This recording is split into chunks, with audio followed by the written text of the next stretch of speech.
जानिए कि वित्त मंत्री का आज क्या पूरा स्केड्यूल रहने वाला है। मिनट टू मिनट उनका पूरा स्केड्यूल आपको बता देते हैं। सुबह 8:30 बजे आवास से नॉर्थ ब्लॉक जाएंगे वित्त मंत्री। इसके बाद आपको बता दें कि नॉर्थ ब्लॉक से अपनी टीम के साथ राष्ट्रपति भवन रवाना होंगी। राष्ट्रपति भवन से नॉर्थ ब्लॉक अपने मंत्रालय वो पहुंचेंगी। फिर 9 बजे वित्त मंत्रालय में फोटो शूट होगा। इसके बाद 10 बजे संसद भवन में प्रवेश करेंगे वित्त मंत्री।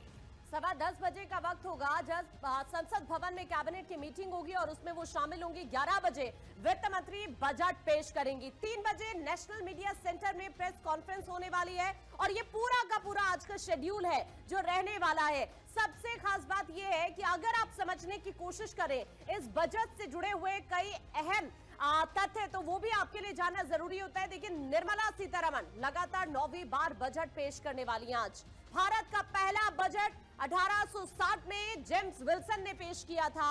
66 साल पहले ब्रिटिश राज में पेश किया गया था पहला बजट। और आज वित्त मंत्री एक बार फिर से निर्मला सीतारमण की बात करें तो 9वां बजट पेश करने वाली हैं। बिल्कुल, और देखिए किस तरीके से स्कॉटिश अर्थशास्त्री जेम्स विलियम्स ने यहाँ पर इस बजट को उस वक्त तैयार किया था। 7.5 महीने के लिए ये पेश हुआ था। आजाद भारत का पहला बजट और बजट प्रस्तुति का समय और तरीका समय के साथ बदलता रहा और आज हम देखते हैं आकांक्षा किस तरीके से पूरी तरीके से हम कह सकते हैं कि बदल चुका है। जाहिर तौर पर देखिए 1998 तक आम बजट शाम को 5 बजे पेश किया जाता था। ब्रिटिश संसद के समय के मुताबिक सुबह 11:30 बजे इसे पेश किया जाता था। पूर्व वित्त मंत्री यशवंत सिन्हा ने इस परंपरा को हालांकि तोड़ दिया था और उन्होंने भारतीय समय अनुसार सुबह 11 बजे बजट को पेश किया और आज आप देखते हैं वही फॉलो हो रहा है।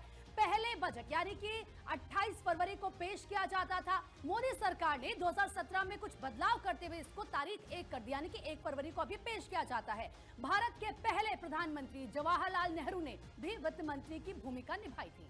1970 में मोरारजी देसाई ने वित्त मंत्री पद से इस्तीफा दे दिया और उस वक्त इंदिरा गांधी ने बतौर प्रधानमंत्री बजट पेश किया था। सबसे लंबा बजट भाषण का रिकॉर्ड वित्त मंत्री निर्मला सीतारमण के नाम ही है। और हम आपको ये 2019 के बाद से ही तस्वीर दिखा रहे हैं 2025 तक, क्योंकि अभी तक 8 बार वो बजट पेश कर चुकी हैं। कब कब उनका कितने मिनट का भाषण रहा है ये आप इस स्क्रीन पर विंडो के जरिए समझ सकते हैं। बिल्कुल, तो देखिए किस तरीके से 2019 से लेकर 2025 तक की तस्वीर है। समय भी आप देखिए, पहले 2 घंटे 17 मिनट यहाँ पर वित्त मंत्री बोलती थी जब बजट पेश किया जाता था। उसके बाद 2 घंटे 42 मिनट, उसके बाद 1 घंटे। इस तरीके से धीरे धीरे ये जो समय है कितना होता रहा। और अब हम बात करें तो 2025 में 1 घंटा 14 मिनट। और आज वित्त मंत्री जब बजट को पेश करेंगे आकांक्षा, तो ये देखना होगा कि कितना इस दौरान वित्त मंत्री की तरफ से बोला जाता है, कितनी देर का उनका संबोधन रहता है। जाहिर तौर पर और सबसे अहम तो यही है, पूरे देश की निगाह देखिए इस बजट पर जरूर होती है। महिलाओं की हम खास तौर पर बात करें तो जो गृहिणियां हैं उनको ये उम्मीद रहती है कि उनकी रसोई से जुड़ा आखिर क्या क्या इस बजट में ऐलान होने वाला है। जब कृषि सेक्टर की हम बात करते हैं तो जो अभी फिलहाल इस वक्त योजनाएं कृषि क्षेत्र को लेकर संचालित है उनका विस्तार अगर किया जाता है तो फिर कितना विस्तार होता है, या फिर किसानों के लिए सरकार क्या लेकर आती है। और अभी कई राज्यों में हम नहीं भूल सकते विधानसभा के चुनाव भी है। पिछली बार का बजट हम नहीं भूल सकते, 2 राज्यों पर आधारित रहा था, बिहार और आंध्र। और इस बार ये बजट आखिरकार क्या क्या खास लेकर आने वाला है, सबकी निगाह इसी बात पर है। बिल्कुल आकांक्षा, आपने सही कहा। इस वक्त मेहमान भी हमारे साथ बने हुए हैं, उनसे भी बात कर लेते हैं। निखिल खत्री, प्रवक्ता एसपी के सर, बहुत बहुत स्वागत है आपका। हमारे साथ हर्षल दिवाली जी हैं, विशेषज्ञ हैं, हॉस्पिटलिटी एक्सपर्ट के। सर आपका भी बहुत बहुत स्वागत है। लेकिन सबसे पहले निखिल सर, आप ही के पास आते हुए क्या लगता है आपको कि ये बजट कितना खास होने वाला है? क्योंकि 2025 का हमने बजट देखा था सर, तो मिडिल क्लास को बहुत राहत मिली थी, लेकिन क्या लगता है कि इस बार का बजट भी बड़ी राहत लेकर आएगा? आप सभी को नमस्कार।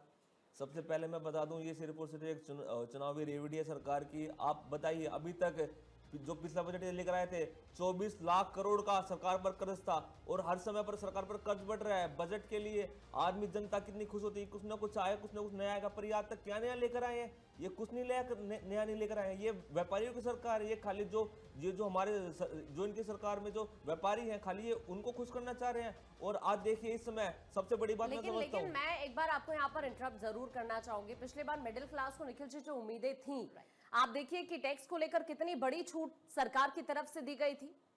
तो आप उसको भी तो खारिज नहीं कर सकते ना निखिल जी। सबसे पहले मैम आप बताइए, मैं समझता हूँ कि अभी तक महंगाई में क्या कमी आई है? कहीं भी महंगाई में कुछ कमी नहीं आई है।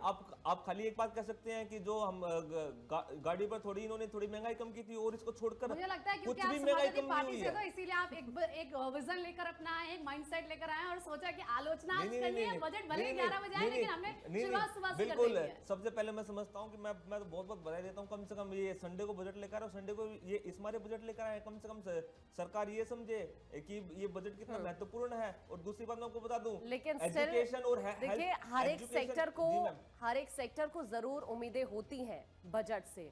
और अभी भी हम इस बात का जिक्र कर रहे थे प्रीति कुछ देर पहले कि पहले आधारित रहा, कई राज्यों पर खास फोकस रहा, और इस वक्त समाजवादी पार्टी से प्रवक्ता ने कई बातें तो कही हैं, लेकिन यूपी को लेकर क्या खास होगा ये बहुत इंपॉर्टेंट हो जाता है देखना। मैं आपके पास लौट रही हूँ हर्षल, आपका मैं रुक करूंगी। इस बजट से आपको क्या क्या उम्मीदें हैं? इस बजट से सबसे पहले हमें यही उम्मीद है कि इंफ्रास्ट्रक्चर, रोड्स और कनेक्टिविटी को बढ़ावा दिया जाए, जो कि एक बहुत इंपॉर्टेंट है किसी भी सेक्टर को एक बूस्ट करने के लिए। क्योंकि अभी भी कई सारे ऐसे राज्य हैं जहां पर रोड, रेलवे और एयरपोर्ट से कमी है। इससे ना कि हम सिर्फ टूरिज्म को ही एक पीछे की तरफ धकेल रहे हैं, इससे हम देश को भी पीछे की तरफ धकेल रहे हैं। हालांकि सरकार ने बहुत अच्छा NH हाईवेज बहुत अच्छे बनाए हैं, ऐसी बात नहीं है, बहुत अच्छा काम करा है नितिन जी ने, पर आशा यही करते हैं कि कनेक्टिविटी और बढ़ाई जाए और टूरिज्म को थोड़ा और बूस्ट किया जाए। लेकिन आपको नहीं लगता कि 2025 का जो बजट था उसमें ऑलरेडी हमने देखा कि सड़कों के लिए, ब्रिजेस के लिए, एक्सप्रेसवे के लिए, मतलब तमाम उन्होंने एक बड़ा बजट लाया और उसमें अच्छा खासा काम हुआ है, यही कहा जा रहा था 2025 के बजट के लिए। तो आप ये कह रहे हैं कि इस बार आपको लगता है कि उससे ज्यादा बजट इसके लिए लाना चाहिए? मैम मैं ये नहीं कह रहा हूँ कि पिछली बार काम नहीं हुआ, मैं ओके, कह रहा उम्मीदें ज्यादा हूँ हैं। अभी भी ऐसी कई सारे मतलब स्थल है जहाँ पर अभी काम करने की जरूरत है, क्योंकि जहाँ पर हम ऑपरेट करते हैं वो टायर 3 और टायर 2 सिटीज हैं, जहाँ पर अभी भी रोड की हालत काफी खराब हो सकती है, अभी भी है, और जहाँ पे अभी कनेक्टिविटी शायद नहीं है। इससे हम अपना टूरिज्म का लॉस कर रहे हैं। क्योंकि अगर हम आज के टाइम के ऊपर देखें तो इंडिया को सबसे ज्यादा जो एक हिट हो रहा है कंपटीशन जिसे कह सकते हैं, वो विदेशी पर्यटक स्थलों से हो रहा है, जैसे कि वियतनाम है, थाईलैंड है, दुबई है, जो कि बहुत ही सस्ते में एक हमारे को एक बेटर ऑफर देते हैं वेकेशंस के लिए। तो मैक्सिमम जो हमारा धन है वो विदेशी इन पर्यटक स्थलों के ऊपर जा रहा है। तो हमारी यही है कि अगर हमें अपना एक्सपेंडिचर टूरिज्म के ऊपर अगर हम थोड़ा सा करेंगे तो हम बेटर रेवेन्यू और ज़्यादा जनरेट कर सकते हैं। और मैं आपको एक बहुत अहम बात बताना चाहता हूं, क्योंकि आजकल के टाइम के ऊपर जो हम चीज़ें देख रहे हैं, सबसे ज़्यादा जो घूमने वाले व्यक्ति हो रहे हैं वो है यंग एंटरप्रेन्योर्स या जो कि यंग जनरेशन्स हैं। तो उनमें से वो 60% लोन लेते हैं, जिनमें से 38% वो केवल टूरिज्म के ऊपर लगाते हैं, घूमने के ऊपर लगाते हैं। तो आप देखिए, अगर हम यही कोशिश करें कि उनका धन सिर्फ भारत के ऊपर लगे, भारत के टूरिज्म के ऊपर लगे, तो हम और कितना रेवेन्यू तो जनरेट कर यानी सकते हैं। कि ठीक है, आपने यहाँ पर टूरिज्म का भी जिक्र किया, इसलिए ये सवाल भी मैं आपसे पूछ लेती हूँ। जैसे कि जो राज्य हैं जहाँ पर लोग ज्यादा जाते हैं, जैसे हम देख लेते हैं, अगर उत्तर प्रदेश की बात करें, वहाँ पर अयोध्या जाते हैं, काशी जाते हैं, मथुरा जाते हैं, उत्तराखंड, हिमाचल और जम्मू कश्मीर की बात कर लेते हैं, क्योंकि वहाँ पर बहुत ज्यादा टूरिज्म है। तो क्या लगता है उनको लेकर थोड़ा सा बजट बड़ा होना चाहिए इस बार, उनको वहाँ पर ज्यादा तरजीह देनी चाहिए? बिल्कुल होना चाहिए मैम। आज के टाइम के ऊपर अगर हम बात करें, बहुत सारे ऐसे धाम बन चुके हैं और बनने की कगार पर हैं। मैं कुछ धामों की बात करूं तो मुक्तेश्वर धाम है, बागेश्वर धाम है, जागेश्वर धाम है, ये कैंची धाम है जो आज के टाइम के ऊपर बहुत ज़्यादा चल रहा है, और ये बहुत ज़्यादा और ज़्यादा आकर्षित कर रहा है लोगों को अपने पास आने से। तो अगर इनके ऊपर सरकार थोड़ा सा और फोकस करे तो हम और बेहतर उत्तराखंड के अंदर तो बहुत अच्छा कर सकते हैं। लेकिन हर्षल, एक क्वेश्चन, क्योंकि रियल स्टेट सेक्टर में भी आपकी अहम भूमिका जरूर है। रियल स्टेट सेक्टर की बात करूं, क्योंकि आप बहुत लोगों से मुलाकात करते हैं और आपकी खुद भी बहुत सारी उम्मीदें होंगी, क्या लगता है क्या कुछ हो सकता है रियल स्टेट सेक्टर में? सबसे पहले तो आदमी को 3 चीजें चाहिए, रोटी, कपड़ा और मकान। तो अगर मकान थोड़ा सा सस्ता हो जाएगा, अफोर्डेबल हो जाएगा, तो एक लिविंग बेटर हो सकती है। क्योंकि इस महंगाई के अंदर आज के टाइम के ऊपर किसी को भी घर लेना किसी भी एक टायर 1 सिटी के लिए बहुत टफ हो चुका है।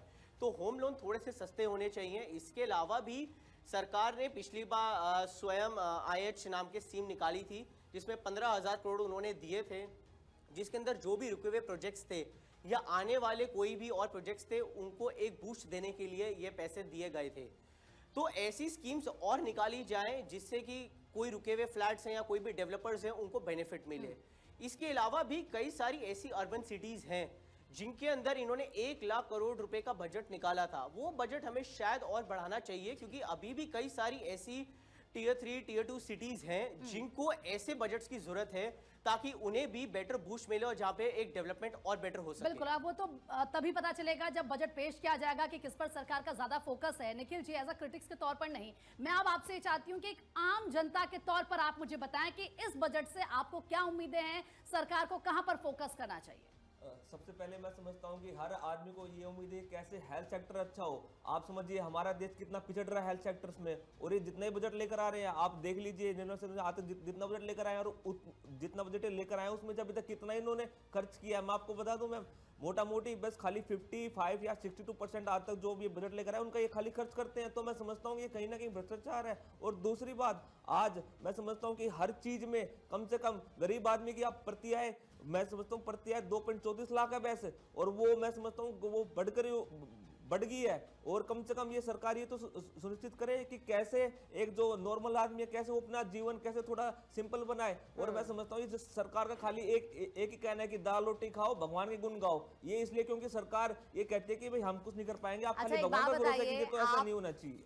आप एक बात बताइए, पिछली बार हमने देखा बिहार के लिए, आंध्र प्रदेश के लिए काफी ऐलान किए गए थे बजट में, और इस बार चुनावी राज्य कई सारे, और फिर आप समाजवादी पार्टी के प्रवक्ता हैं, तो यूपी के लिए आपसे सवाल जरूर बनता है, यूपी के लिए क्या लगता है सरकार क्या क्या लेके आने वाली है? और फिर निखिल खत्री, आपसे मैं सवाल करना चाहती हूँ समाजवादी पार्टी के प्रवक्ता के तौर पर नहीं, एक आम इंसान के लिए आपकी डिमांड क्या है इस बजट से? सबसे पहले मैं आपको बता दूं, जो भी बिहार का जो मैं खाली आप ये 1 मिनट लूंगा मैम, जो बिहार का जो विधानसभा बजट था उससे ज्यादा तो अभी तो बिहार सरकार पे कर्जा है। वो क्यों है? क्योंकि जो ये इतने जो मैं कह सकता हूँ जो फ्री की सुविधा लेकर आते हैं उससे ये इतना वित्त खराब हो रहा है। दूसरी बात, हम यूपी में देखते हैं, हमारे बाबा जी 9 साल से है, आज तक यूपी में कोई मेट्रो कहीं 10 मीटर बढ़ी हो, आप बता दीजिए, कहीं कोई काम नहीं हो रहा, क्योंकि दिल्ली की और उत्तर प्रदेश की फिर आप नहीं भूल सकते, आप बिल्कुल नहीं भूल सकते, मैं सुरक्षा व्यवस्था को भी, फिर मैं खुद यूपी से बिलोंग करती हूँ सुरक्षा व्यवस्था, और मेरी सहयोगी भी खुद यूपी से होकर ही उत्तराखंड जाती है, तो हम इस बात को नहीं भूल सकते ना। आप सुरक्षा ले लीजिए, आप उत्तर प्रदेश के अंदर सड़कों का जाल ले लीजिए, आप इन्वेस्टर समिट के जरिए, मुझे तो याद है आकांक्षा कि पहले जब मुझे यहाँ दिल्ली से जाना होता था अपने घर ऋषिकेश पूरा क्रॉस करके, मुझे याद है 9 से 10 घंटे लग जाते थे, सड़कों का इतना बुरा हाल था। आज मैं 4 घंटे में पहुंच जाती हूं। बुंदेलखंड एक्सप्रेसवे में किसने बनाया मैम, आप ये बताइए, क्या ये सरकार ने फीता नहीं काटा है क्या? नहीं, फिर आपके भी तो कार्यकाल में ऐसी कई योजनाएं रही है ना जो पहले से संचालित होकर रही है, उन्हें आपने आगे बढ़ाया। और फ्री बीस का भी आपने जिक्र किया कि इससे बोझ बढ़ता है, तो क्या जब इलेक्शन होते हैं तो समाजवादी पार्टी फ्री बीस का नहीं करती है ऐलान? मैम अब मैं समझता हूँ कि कभी भी समाजवादी पार्टी ने फ्री बीस नहीं किया, पर मैं समझता हूँ इस समय बीजेपी सबसे ज्यादा फ्री बीस कर रही है। और अगर बजट की बात तो एक मिनट, आने वाले जो इलेक्शन है 2027 में उत्तर प्रदेश में, तो आप ये कह रहे हैं कि समाजवादी पार्टी ऐसा कोई भी ऐलान नहीं करेगी जनता के लिए? मैं समझता हूँ जैसे मतलब भाजपा ऐसे ऐलान कर रही है, तो मैं समझता हूँ कि ऐसा कहीं ना कहीं देश को बरगला रहा है। दूसरी बात, हम उत्तर प्रदेश में देखते हैं मैम, आज मैम उत्तर प्रदेश में सेक्टर क्या हाल है मैम, आप गाजियाबाद नोएडा का लीजिए मैम, क्या हाल है मैम। मैं समझता हूँ कम से कम सरकार को जो आपसे मेरा क्वेश्चन, निखिल जी आपसे मेरा बहुत सिंपल सा क्वेश्चन था, क्योंकि आज देश का हर नागरिक उम्मीद लगाकर सरकार से बैठा है, आप हमारे देश के नागरिक हैं, तो जाहिर तौर पर आपकी उम्मीदें होंगी।